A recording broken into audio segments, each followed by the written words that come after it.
ഇന്ത്യയിൽ ഏകപൗരത്വമാണുള്ളത്. അത് നിങ്ങൾക്കറിയാം. ഇതും കൂടി.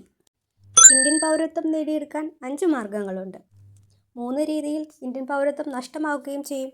ഇന്ത്യൻ പൗരത്വം ലഭിക്കുന്ന 5 രീതികൾ ഇതൊക്കെയാണ്. 1. ബൈ ബർത്ത്, അതായത് 1950 ജനുവരി 26-നോ അതിനുശേഷമോ ജനിച്ചവർക്ക് ഇന്ത്യൻ പൗരത്വം ലഭിക്കും. 2. ബൈ ഡിസ്കൻറ്റ്, അതായത് പിന്തുടർച്ചാ അവകാശം.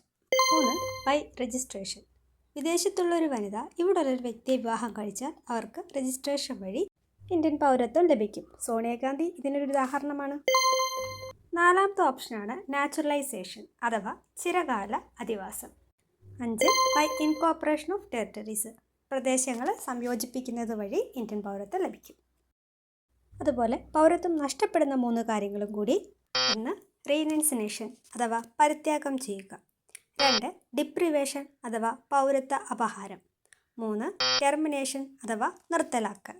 ഇന്ത്യയിൽ ബഹുപൗരത്വമായിരുന്നെങ്കിൽ നിങ്ങൾ ചൂസ് ചെയ്യുന്ന മറ്റൊരു രാജ്യം ഏതായിരിക്കും?